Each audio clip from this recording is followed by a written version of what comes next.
So, what is the best business to start in 2025 to become financially free?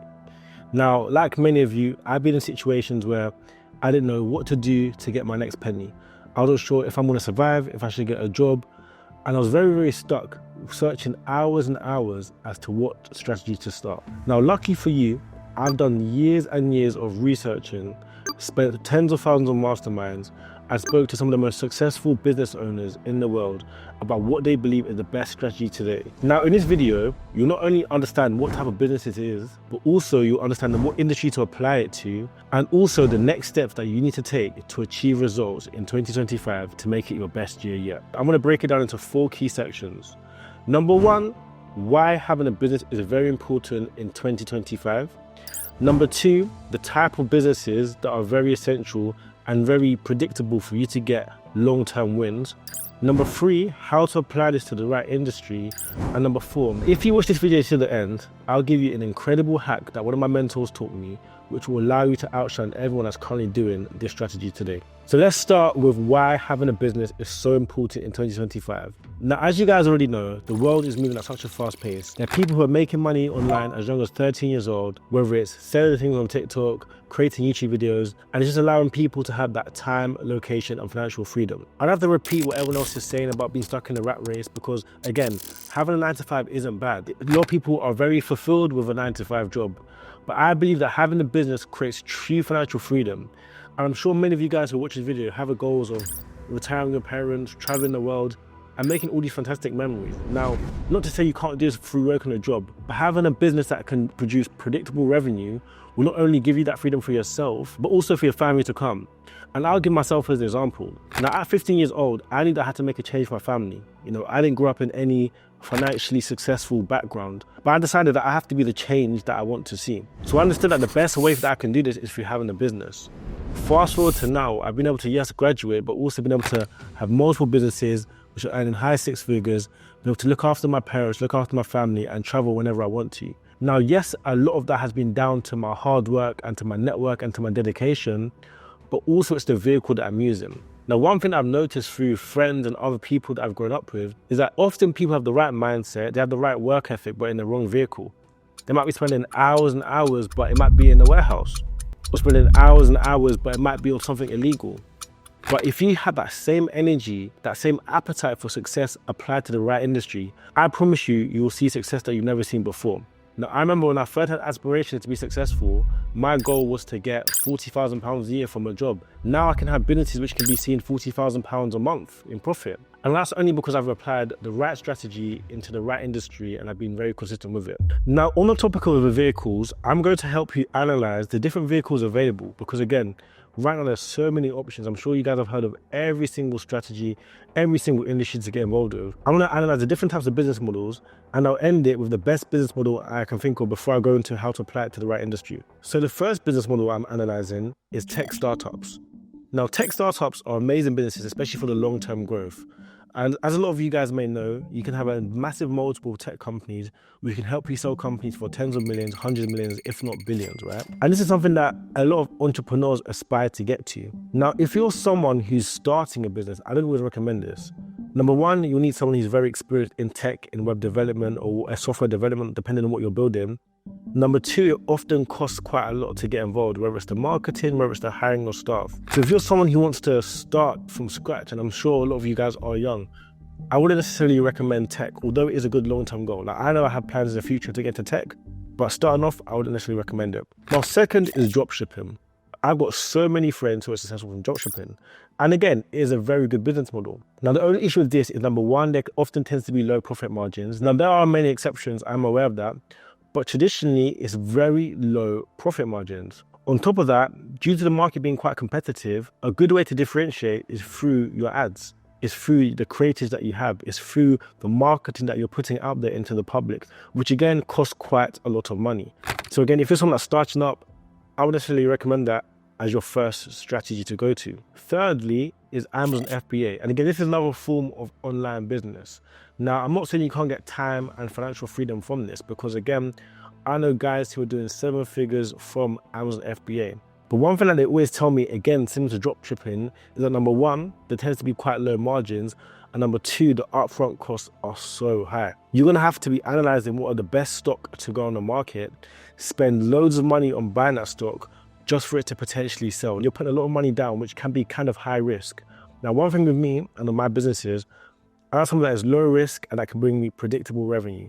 And that's what I'm going to show you guys throughout the video. Now, you also have other stuff like trading, your cryptos, your wholesaling, so many other options. But a lot of these businesses tend to be high barriers to entry, either due to one, startup costs, or number two, the experience needed to get successful results, or number three, your competition. You're often competing with people who've been doing this for 10 years and 20 years, and the only way you can really compete is through a unique marketing campaign, which again might cost you quite a little bit of money. Now, I could be going through a whole list of other businesses which aren't good to start, but I'd rather tell you what is the best one to start. And it isn't just from me. People like Timothy Armo said it, Alex Hormozy said it. There's successful companies such as Uber, Airbnb, they all use the same model. And this is called an arbitrage business, also known as a middleman business. Now, this is one of the most effective ways for you to build cash flow and to give you time, location, and financial freedom. Why? Because you're literally in the middle of money and opportunity. Booking.com, Uber, Deliveroo, they understand two important things: someone who's a supplier and someone who's a consumer, and they're being a middleman. Now, the reason that this is so effective is because you have no upfront costs or little upfront costs, and all you have to be good at is matchmaking. A middleman business not only allows you to make good cash flow, but also allows you to develop transferable skills which you can now apply to future businesses. Now, I know a lot of you guys are probably thinking, a middleman business is just for those who want to make quick cash flow or for all of these online gurus. But let's actually apply this to the real world and see some of the most successful companies in the world. Amazon, started by Jeff Bezos. This is literally a middleman business. Amazon are literally the middleman between suppliers and consumers. Now, yes, they are their own supplier, but again, they started off being a middleman. You also have companies such as Alibaba, again, a middleman business, and these companies are worth billions. So this just goes to show a middleman business is the best business to start, not just for cash flow, but also for long-term growth. And again, once applied to the right industry, can generate you tons and tons of cash flow. Even for myself, I started through my middleman businesses, and this allowed me to make a lot of cash flow, which I can then use to buy wealth. Because when it comes to wealth, it's something that has to be created, and often there's a path to it, right? I normally say the first path is financial independence. How can you make enough money where you don't have to rely on a job or anyone else? The second part is financial freedom. How can you make money whilst not having to be there? You can travel the world and still be making money consistently every single month. The third, I'll say, is multiplication of cash. Often when people have these high cash flow in businesses, they now need to multiply it to generate more. And also when people go into things like flipping and other strategies, which we won't go into in this video. And lastly, it's wealth preservation. And that's when the real wealth is generated. That's when you can now buy assets which will now buy back your time, giving you that ultimate financial freedom. Now, yes, there are some exceptions of people who jump straight from level 1 to level 10, but I'm just giving you from my practical experience and from many of the people that I've spoken to, their clear path to success has been a cash flow business, multiplying their wealth, and then preserving it into some secure assets. And that's what I'm encouraging you guys to do. So next, what we need to go over is how you can apply this to the right industry. Because as I mentioned, many of you might have the right skill set and the right ideas, but you're applying it to the wrong industry. So now we're on to the industry. A middleman business is good, but what industry can you apply it to guarantee you success, not just short term, but long term? Now, one industry that has stood the test of time, is never ever going to go anywhere, and that is genuinely needed across the world is real estate, or for those in the UK, property. Now, why property, may you ask? Number one, you can play long-term games with long-term people. A lot of people who are invested into property are here for the long term. They want to benefit from the capital appreciation of their assets and often pass it on to family members. Number two is the network. If people are actually acquiring property, they're going to be worth quite a lot of money. So again, it's a really good industry for you to build your network. Number three, the leverage. With property, once you become skilled, you can leverage it in so many different ways, which I'll probably go through in different videos. And number four is the progression of the industry. Now, the thing with property that is so amazing is that you can start today as a beginner, and even if you're being consistent for the next 10 to 20 years, you still will never have accomplished everything in property, because there's so much that can be achieved, not just in your home country, but also globally. And that's why property is often seen as recession-proof and everlasting, and that's why I believe a middleman business should be applied to property. Because if you think about it, Real estate has been the foundation of wealth for centuries. There's always going to be a need for accommodation, so why not apply a business model into an industry that will always work in your favor? Now, a lot of you guys are probably thinking that a middleman business can be applied to other industries such as marketing. And again, I have a lot of friends who are very successful through having their own marketing agencies. Now, the only thing with a marketing agency is that you can often be replaced. As you're aware, AI is literally taking over. So even myself, whereas to have quite a big marketing team, I literally now only have 1 or 2 people that I work with closely because AI has replaced that. However, with real estate, although certain aspects may be replaced by AI, there's always going to be a need for human interaction because you're dealing with people living situations at the end of the day. Taking it back to real estate, there's different aspects and avenues which you can get involved in. I'm sure you guys have probably heard of hundreds of different strategies. So I want to help you guys analyze it to make your job a lot easier. The first thing is buy-to-lets.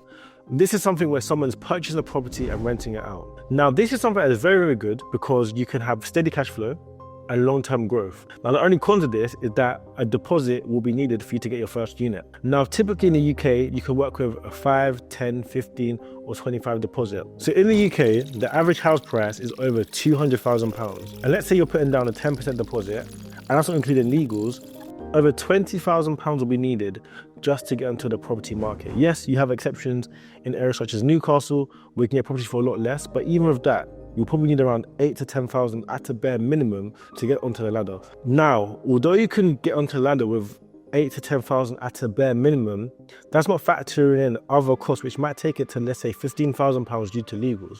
Whereas the average saving in the UK is around £10,000 to £12,000. And the bad thing about this is, with buy-to-lets, the cash flow will be limited, especially with high interest rates. You're only going to be seeing a few £100s a month in profit, which to get financial freedom, you need to have multiple units, right? Now, this is not to say that buy-to-let is a bad investment, but this is something more so when you want to preserve your wealth once you've made your hundreds of thousands, if not millions, from your business. Next up, we have HMOs, which is basically where you're purchasing a property to rent it out on a room-by-room basis. Now, yes, this is a lot higher cash flowing than a buy-to-let deal. However, with higher cash flow comes higher prices. So buying a HMO is a lot more expensive than buying a buy-to-let. So whereas with a buy-to-let, you might need £10,000 to £15,000 saved. Now with a HMO, you're going to need upwards of £20,000 to £30,000. And that's at a minimum in low value areas. And again, with all these strategies I'm mentioning, I have a lot of successful mentors and entrepreneurs who are doing this very, very well, and they're 7-figure, 8-figure property owners. But again, with the majority of them, they have built their business and then used that money to now go into these strategies. I'm not discrediting these strategies. I'm not saying that beginners can't do these strategies, but I'm just trying to make this as simple and effective for you as possible to get real lifetime results. Next up, we have BRRs and flips. So BRRs stand for buy, refurbish, refinance, rent. When you're buying a property, renovating it, and then you're refinancing it. And a flip is when you're buying a property, renovating it, and selling it. Now, as you guys can probably imagine, to buy and to renovate costs quite a lot of money. You have to find a property, put cash down, or yes, you can also raise money from investors. And you can also use other terms of lending, such as bridging finance, renovate it, and then sell it. Now, again, you can start this with no money because you can, as I mentioned, raise funds elsewhere. But a lot of the times, people won't trust you with their funds unless you've, number one, done it before, or number two, you're someone who's got skill in the game also. So if you're someone with not much money, it's going to be very, very difficult for you to start. Not only that, it's a longer time frame. Now, financial freedom to me means consistent cash flow every single month, regardless of where you are in the world. However, with BRRs and flips, it can be very time intensive. Now, yes, you're going to have a project management team in place, but you're going to need to make sure that they're doing the right job because again, you're dealing with hundreds of thousands of pounds, which might not be your own money. Not only this tends to take quite a long period of time. The buying process can be a minimum of 2 to 3 months, and the refurb can be like another 2 to 3 months. So again, you might not actually see the results till 6 to 9 months, which can be very difficult for someone who's looking for a regular cash flow. Which is why I would say in my list, although BRRs and flips are really good for multiplying your wealth, I feel like that comes later on after you have made that cash flow. Now on to the final 2 strategies in property, and I'm missing out things like developments and new builds, all that stuff, only because I'm assuming most of you guys who watch these videos are looking to start a new business from scratch. But the 2 main strategies which have lower barriers to entries are on this side, rent to rent, and on this side, deal sourcing. So I actually want us to do a comparison to see which one you think is best. So with rent to rent, it's split into service accommodation, social housing, and HMOs, which again, I'll probably go through in another video. And what this typically means is you're getting a property from a landlord, you're renting it from the landlord, and then you're renting it out for your own use, such as a HMO room by room, service accommodation, which is, for example, Airbnb and Booking.com, or a social housing unit, which is out to the government or local authority, as you may call it.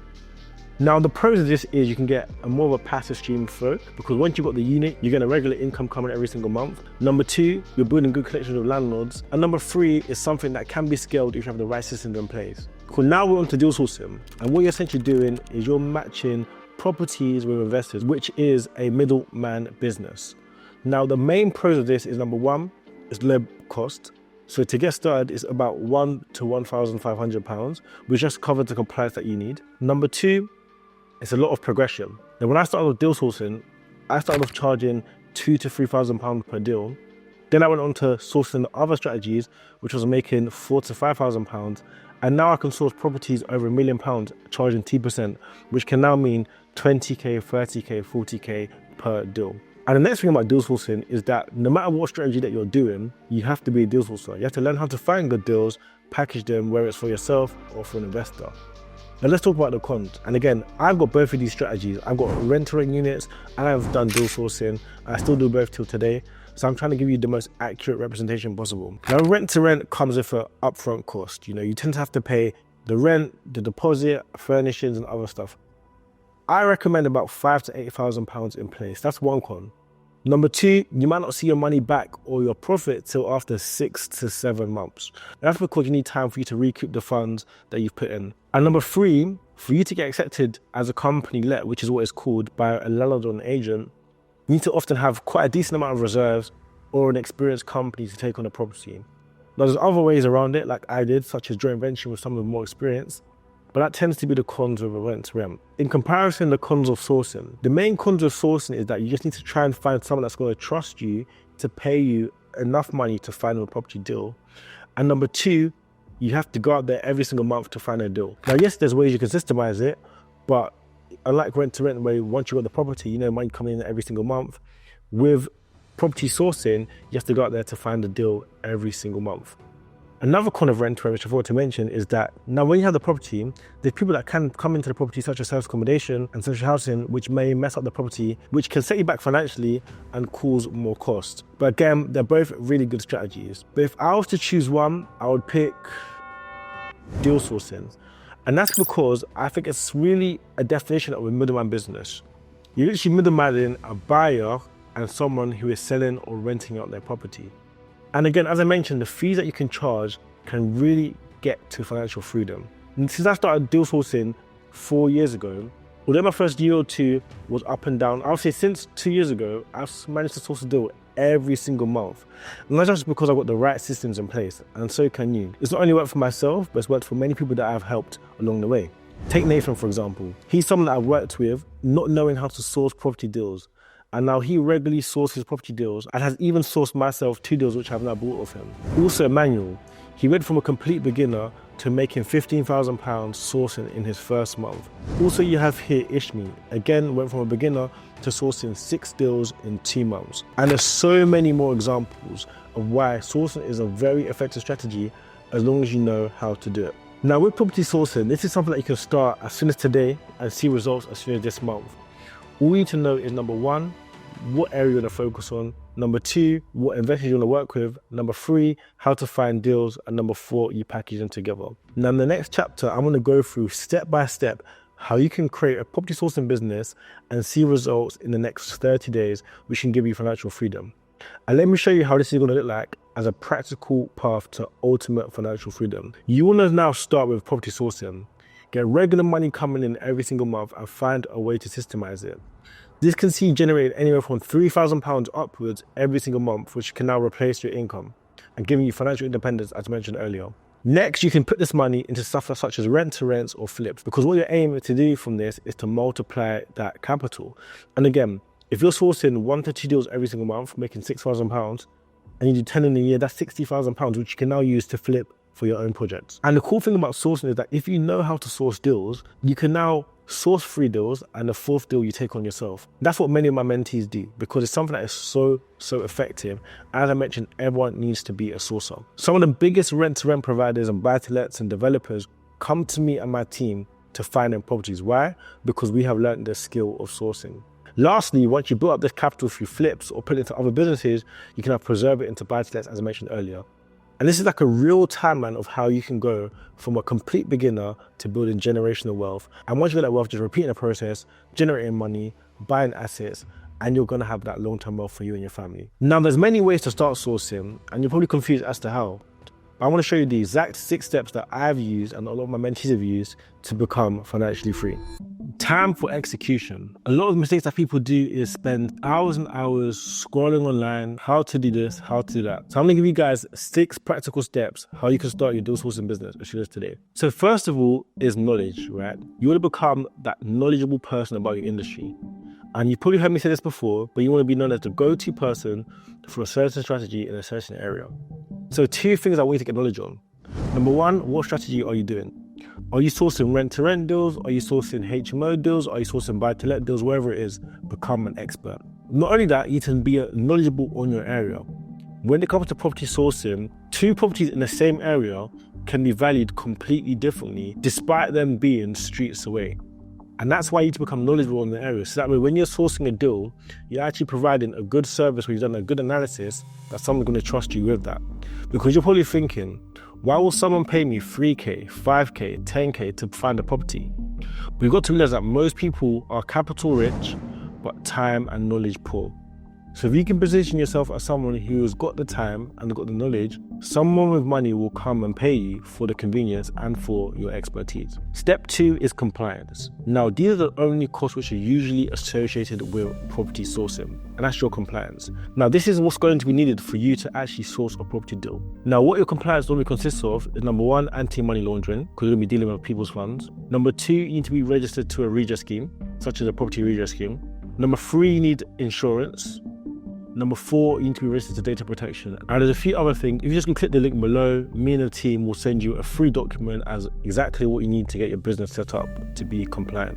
Now, the third thing you need to know is how to get clients, right? And I have about over 8 different strategies for you to get clients, but I'll give you 2. Number 1 is networking events. You can just go into Google, type in property networking events in your local area, and I'll give you a goal of attending 1 to 2 every single week. Now, as you see here, when I started my journey, I was networking like crazy. To a fact, I was even missing football matches just to attend networking events. Be relentless with your networking, because generally your network is your net worth. As cliche as it sounds, it is 100% true. Another way you can get clients is through partnerships and collaboration. And I still do this till today. Think to yourself, what people are currently working with my ideal clients? You know, if you want to work with doctors, where are they hanging around? If you want to work with bankers, where are they hanging around? And put yourself in those environments and collaborate with the people who are already serving them. That way you can offer a service where if you continue to refer them people, they'll also refer you clients. Once you really invest, it's about understanding their criteria. What's the area, strategy that they want, what returns do they want? Because again, this is going to allow you to create them the perfect deal. I don't want you guys just charging any fee and providing a rubbish deal. You generally need to source them a very good deal. After that, you want to actually find them a good deal. And again, there's so many different ways to find deals, but I'll just give you 1 or 2 examples out of many, which I'll go through in other videos. So 2 main ways which I recommend is number 1, you've got to go direct to a landlord, and that's through landlord letters. That's something that people often think is outdated, but is a hidden gem. How can you approach landlords directly that might be selling their property or renting out their property? And how can you be that go-to person which will now add value to them, allowing you to get the property at a deal and package it on to an investor? Another way could be through online portals. Now again, a lot of people are against this, but there's so many online portals which you can find amazing property deals. Now there's a misconception that deals don't work on these portals because they're oversaturated, but I just say it's your script as well. One thing I get a lot of my mentees to do is to reach out to a certain amount of people on certain platforms, and all you need to often do is just tweak their messaging. A simple tweak in messaging can see you sourcing a lot more deals every single month. For example, we had a mentee here called Tanatsua. He's someone that when he came to us, he knew a lot about property. It was hard for him to materialize a deal. As soon as we tweaked a script with him, he now finds dozens of deals every single month and sources them because he has mastered the develop of communication and skills when it comes to agents, landlords, and more. And it's stuff that you guys can do as well. Now, I know one of the cons that I mentioned initially was that you have to find a deal every single month. But with our proven HTS model, you can now get deals flowing to you, investors flowing to you without you having to be there. You can literally source property deals from anywhere in the world. I remember one of the biggest deals that I sourced, which was for a £20,000 sourcing fee. I was actually in Dubai. Now, this is just to show you that this can actually bring you time, location, and financial freedom. Now, if you would like our help to implement this, find the best deals, the best investors, get the one-to-one support that you need, in-person live experience, house of cool investors, cool agents, cool landlords, and more, then all you need to do is click the link below and our team will help you. Now, one thing that I mentioned at the start was a special hack that you can use that will help you to grow any business that you have. Whether it is property sourcing you decide to go down, or it's Amazon, or it's drop shipping, or SMO main. Now, this one hack has a proven success, which will now actually beat any single business model, and that is building your personal brand. And as you've seen, there's many successful entrepreneurs, such as Richard Branson, the late Steve Jobs, Elon Musk, who all built phenomenal business brands. But one thing that's helped their business brands grow is their personal brand. They've actually become bigger than the business. Let's say we're applying this to sourcing now. I want to encourage you to build your personal brand. Whether it's on Instagram, whether it's on TikTok, whether it's on YouTube, really speak to your ideal audience. Now, a lot of people try to be in a mix and worrying about views. And I used to be the same as me. I used to think, why am I not going viral? But I've noticed that if I could speak to my ideal audience, that is worth more than any viral video. Why? Because those people are a lot more qualified buyers. They're invested into myself and into my brand. And that way, when I now bring them a deal, they're a lot more likely to pay me a fee. So if you want to start your property sourcing business today, or any business, start on your brand. Understand your patch and build your brand around your strategy and your area. And I promise you it'll work. Let me give you an example. We've got a mentee called Joshua, sourcing deals based in Leeds. He made one TikTok about him sourcing deals in Leeds, and he got 2 investors from it. And I didn't even go viral. That's my whole point about having that niche and really, really owning your niche. So there we have it. The best business strategy to start in 2025 to get ultimate financial freedom is property sourcing mixed with an exceptional personal brand. Now, I'm not saying it's going to be easy. Now, I'm not saying you're going to see results overnight. But if you can dedicate yourself and really learn and become the go-to sourcer for your strategy and area, that's going to help you see an ROI that you couldn't even imagine. Now, one thing to warn you guys about is that if you do apply yourself correctly, you're going to see a lot of money. Use that money to reinvest it into other strategies to now build your long-term wealth. I started sourcing around 17 years old, and it's now giving me a life where I can do what I want, travel wherever I want, and provide for my family. And it can do the same for you too, as long as you dedicate your time to it. Now, I don't need to be someone that just tries for 3 days and gives up, because if that's the case, it's not for you. This is something that you really need to dedicate yourself to and spend a lot of time, focused and consistent action, and I promise you it will be worth it. So I hope you guys enjoyed this video. So I put a lot of time and research into analyzing different models and really providing you guys with a practical solution as to what I think the best is for next year. If you guys like this video, please like, comment, subscribe, and also share it with someone who's looking to start a business in 2025. And once again, if you need any support, any one-to-one help, feel free to click the link below. But if not, we're always here, ready to support. I'm going to be posting more videos, more vlogs, and I'll see you guys on the next video.